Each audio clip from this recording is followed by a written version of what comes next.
Tenemos al profesor Enrique Javier Díaz Gutiérrez y queríamos preguntarle por la relación que se establece, si hay alguna, entre estereotipos, cultura y violencias o violencia sexual.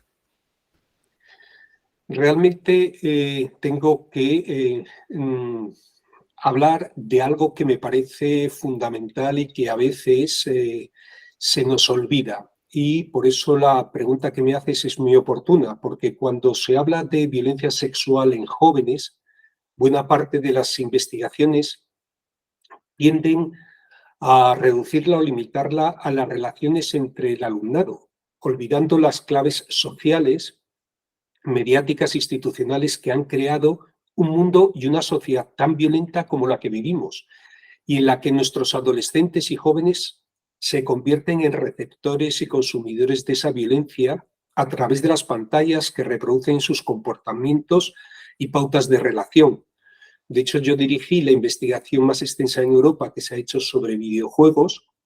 Realmente se veía cómo influían poderosamente en su comportamiento, en su concepción del mundo, pero sobre todo, en la insensibilidad y la normalización de la violencia. Por eso considero que los medios de comunicación y las redes sociales son una de las claves explicativas que ayudan a mantener y potenciar unas relaciones de competitividad, de agresividad, de desprecio hacia el otro y un clima de violencia soterrada entre la población adolescente y juvenil.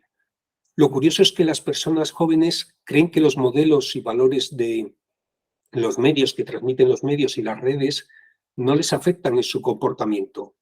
No son conscientes de cómo influye en su concepción de la realidad, en sus creencias, en sus valores, en sus comportamientos, en cómo deben actuar y el aspecto incluso que deben tener en sus relaciones con los que les rodean.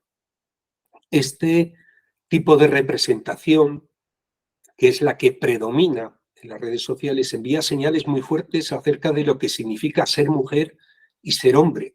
Muchos de los chicos jóvenes, de la misma manera que las chicas jóvenes, pueden concebir que los personajes extremadamente eróticos representan el símbolo de la mujer ideal. Y estas imágenes que estamos viendo en los videojuegos, que estamos viendo en los youtubers, que estamos viendo en TikTok, que estamos viendo en BeReal, están afectando a la capacidad de autoestima de las chicas, así como la idea que ellas tienen de su puesto en el mundo. Además, estas imágenes también influyen en lo que esperan los chicos de las chicas y en cómo se relacionan con ellas. Y no hay influencia más marcada que aquella que no es consciente, pues no permite una racionalización de la misma. Induce a creer que no es necesario generar mecanismos conscientes de defensa frente a ella.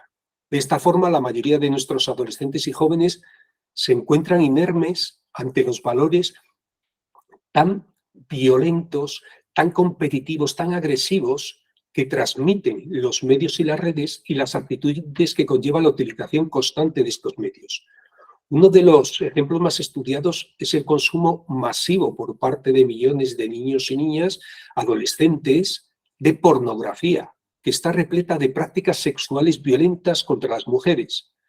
Esto no es inocuo en la construcción de su deseo sexual y, por consiguiente, en las relaciones sexuales que mantienen con otras personas. Hemos estudiado mucho los videojuegos, hemos estudiado mucho la pornografía, que acaba siendo la pedagogía de la prostitución, y los portales de pornografía que se encuentran, por cierto, entre las páginas web más visitadas cada año, están inundados de violencia sexual directa y simbólica sobre las mujeres. Un reciente estudio hace poco determinó que prácticamente el 90% de las escenas analizadas contenían violencia hacia las mujeres. Por lo tanto, la violencia física directa que están viendo y que no hay ningún problema en ver en la televisión, en el cine, que no hay ningún tipo de cuestionamiento, solo si aparece un pezón, entonces, se convierte en un escándalo. Digo que esta violencia física que se está transmitiendo continuamente en las películas, en las series, en los videojuegos, en las redes, se le suma el imaginario sexual que se construye a través de las escenas, de los vídeos, en las que el placer, de los vídeos pornográficos me refiero, en las que el placer y el deseo femenino, el diálogo, el respeto y la afectividad no tienen espacio ni representación. Además, uno de los aspectos más alarmantes es que la pornografía se diluye el consentimiento y en la pornografía se representa como sexo escenas que en realidad constituyen agresiones sexuales. Según los resultados de los estudios científicos, existen asociaciones significativas entre consumo de pornografía y conducta sexual agresiva. Estos estudios lo que indican es, por un lado, que los jóvenes, los chicos, los hombres que consumen pornografía son más propensos a practicar o desear prácticas dominantes y degradantes. Y por otro lado, que el consumo de pornografía se asocia a una mayor probabilidad de uso de la fuerza o amenazas para obtener sexo. Por lo tanto, creo y concluyo con esto diciendo algo que me parece evidente y necesario, que la violencia de sexo es violación de los derechos humanos y es la violación de los derechos humanos más presente en todo el mundo, según la ONU. Y por consiguiente, abordarla debería ser una de las prioridades de todas las sociedades. Es algo fundamental.